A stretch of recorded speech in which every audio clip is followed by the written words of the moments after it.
devido processo no juízo político, o impeachment. Vejam que assunto mais caro à democracia. As democracias convivem com o impeachment. O impeachment existe em praticamente todos os regimes democráticos. Mas o processo de impeachment, no contexto de países em que o Poder Executivo Federal é de natureza presidencialista, o julgamento político de impeachment não pode se dar sem um crime de responsabilidade. Não é porque o presidente ou a presidente ou presidenta, como se queira, perdeu apoio, perdeu base parlamentar, que ele pode ser destituído do cargo. Precisa-se sim de um crime de responsabilidade muito bem definido. Por isso faz todo sentido essa preocupação do sistema interamericano, que existe também em outros sistemas internacionais, em relação ao julgamento político pelo Congresso Nacional de autoridades de outros poderes, seja de ministros de um Supremo Tribunal Federal, de uma Corte Constitucional, seja também, talvez especialmente, no caso de impeachment do presidente da República. Pois bem, o processo de impeachment, essa é uma questão central. O processo de impeachment deve observar as garantias do devido processo estabelecidas no artigo 8º da Convenção Americana sobre Direitos Humanos. Nós vimos em aula anterior, na aula sobre a jurisprudência penal da Corte Interamericana, o quanto o artigo 8º é central no texto da Convenção Americana. Artigo 8º que nos parágrafos 1º, em especial no 2º, traz as garantias mínimas de um devido processo penal convencional. Aquelas garantias também devem ser aplicadas no contexto de um procedimento de impeachment. A Corte Interamericana enfrentou esse assunto no julgamento de dois casos um caso contra o Peru e outro caso contra o Equador. Caso do Tribunal Constitucional contra o Peru e caso do Tribunal Constitucional contra o Equador. Em ambos os casos, decidindo, porém, não a partir de um contexto de destituição de presidente da República, como já tivemos duas vezes no Brasil, o impeachment do Collor e o impeachment da Dilma, mas sim decidindo em ambos estes casos a partir de um contexto de destituição arbitrária de membros do Poder Judiciário. Vejam só o entendimento da Corte Interamericana. Para a Corte, embora a função jurisdicional pertença eminentemente ao Poder Judiciário, outros órgãos e autoridades públicas também podem exercer funções desse tipo, de modo que, quando a Convenção se refere ao direito de toda pessoa a ser ouvida por um juiz ou tribunal competente para a determinação de seus direitos, essa expressão se refere a qualquer autoridade pública, se administrativa, legislativa ou judicial, que através de suas resoluções determine direitos e obrigações das pessoas. Ora, Corte Interamericana. Mas os membros do Congresso Nacional, quando discutem um processo de impeachment, eles devem ser imparciais como os juízes, porque o artigo 8º, parágrafo 1º, estabelece a garantia da imparcialidade.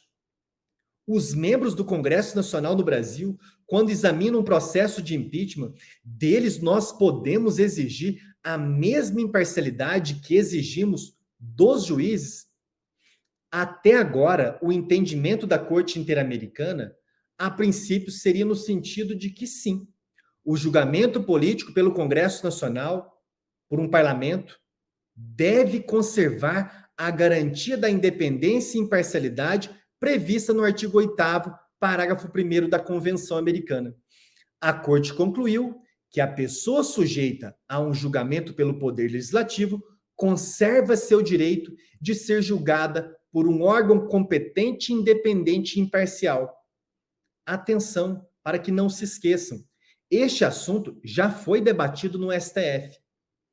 Quando o STF analisou a medida cautelar na ação de descumprimento de preceito fundamental 378, que discutia vários pontos do impeachment da presidente Dilma.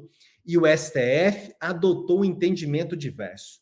Trouxe para vocês também um fragmento da decisão do STF.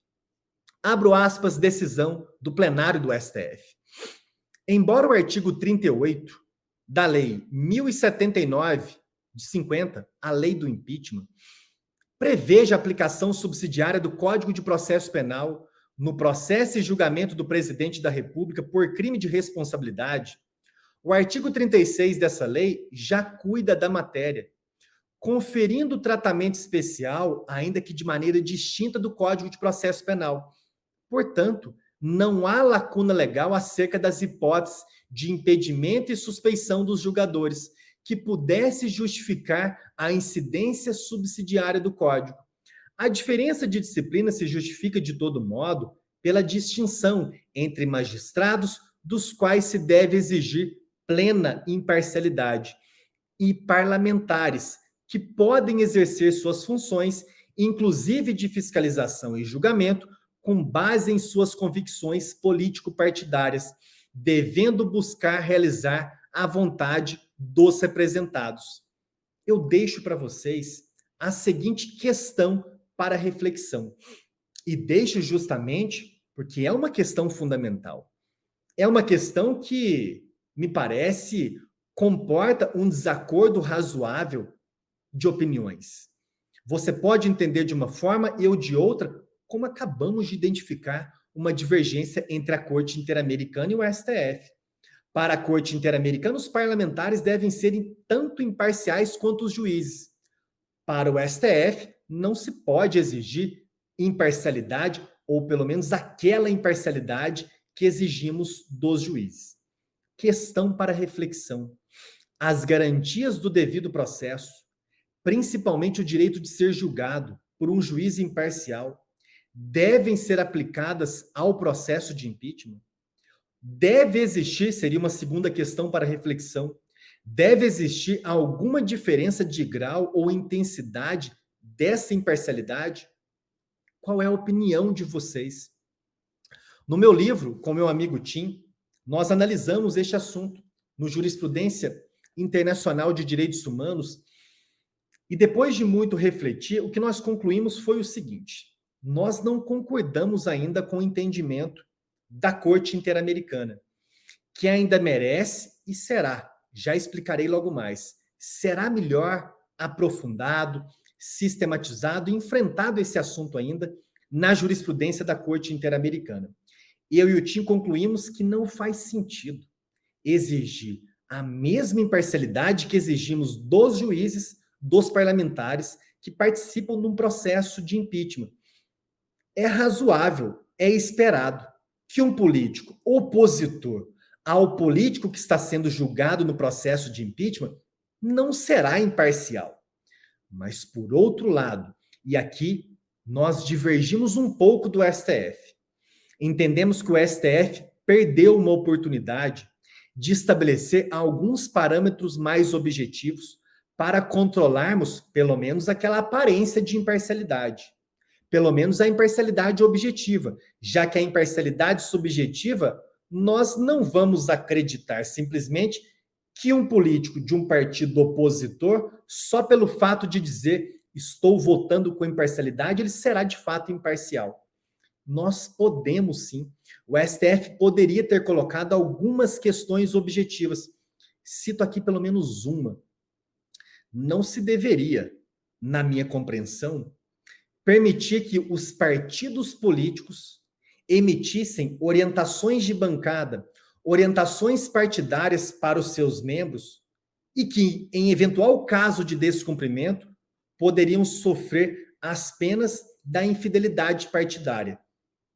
O mínimo que podemos exigir de um parlamentar, não estamos exigindo o máximo, que é a imparcialidade dos juízes, mas o mínimo que podemos e devemos exigir é para que pelo menos dê a aparência de que vota com isenção e de que vota, sobretudo, com liberdade e não correndo o risco de se contrariar a opinião do seu partido político, sofrerá penas disciplinares ou de infidelidade partidária. Sobre esse assunto ainda, eu chamo a atenção de vocês para o fato de que nós já tivemos, antes de comentar sobre essa opinião consultiva, bem ali no auge da discussão do impeachment da Dilma no Brasil, o então secretário-geral da Organização dos Estados Americanos, que é um dos legitimados para solicitar opinião consultiva, ele solicitou uma opinião consultiva à Corte Interamericana sobre a questão do impeachment. Mas a redação do pedido de opinião consultiva não foi adequada. E isso porque no exercício da competência consultiva, a Corte Interamericana não pode abordar casos concretos ou casos que podem se tornar contenciosos na jurisdição contenciosa. No pedido de opinião consultiva, o então secretário-geral da OEA, ao solicitar a opinião consultiva à Corte, disse mais ou menos o seguinte: Corte Interamericana, emita essa opinião consultiva muito rapidamente, porque há talvez um golpe parlamentar em curso no Brasil e a presidenta Dilma pode sofrer o impeachment a qualquer momento. Não pode fazer isso. Ele poderia citar, com um pouco mais de parcimônia, de cuidado, o processo de impeachment da Dilma? Sim, poderia. E quase que isso é um dever de quem solicita uma opinião consultiva. Porque a Corte não está interessada em trabalhar para emitir uma opinião consultiva sobre assuntos abstratos que não estão em discussão e polêmica na nossa região. Mas o caso concreto, ele pode servir de fundamentação para solicitar a opinião consultiva, mas não pode ser o seu motor argumentativo. Quase que o secretário-geral pediu uma medida de antecipação de tutela nesse procedimento consultivo. Por isso, a Corte Interamericana indeferiu essa opinião consultiva solicitada pelo secretário-geral da OEA. Posteriormente, a Comissão Interamericana solicitou à Corte Interamericana uma opinião consultiva sobre o mesmo assunto. Opinião consultiva apresentada, o pedido de opinião, em outubro de 2017, com o título Democracia e Direitos Humanos no contexto de julgamentos políticos. Está aí ilustrado na tela uma foto da querida professora, que eu tanto admiro, a querida professora Flávia Piovesan, enquanto cumpria o seu mandato como uma das comissionadas da Comissão Interamericana de Direitos Humanos. Nessa opinião consultiva que a Comissão Interamericana encaminhou à Corte, ela também cita o caso da Dilma, mas cita não para pedir uma antecipação, cita para colocar para a Corte que, de fato, há um problema grave na região, e um dos exemplos é o Brasil, citando o impeachment da Dilma no contexto do que pode ser, eventualmente, um golpe parlamentar.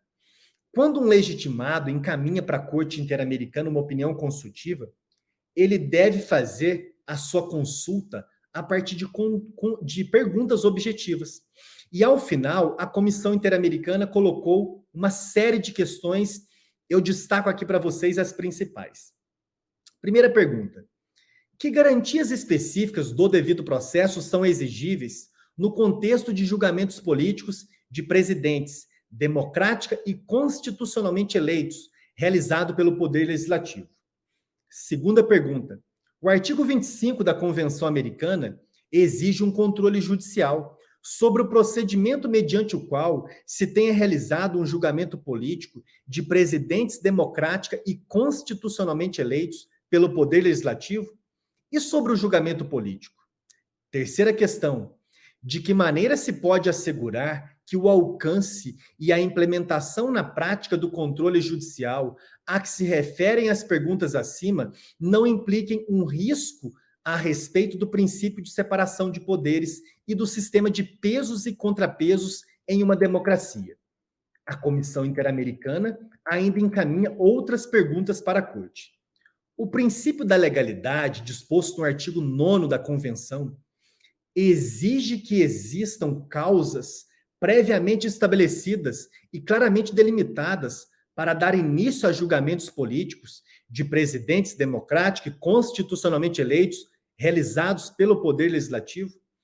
Penúltima pergunta: à luz do princípio da legalidade, de que natureza devem ser as causas que fundamentem um julgamento político realizados pelo Poder Legislativo. Trata-se de causas relacionadas com a responsabilidade política, disciplinar ou de outra natureza?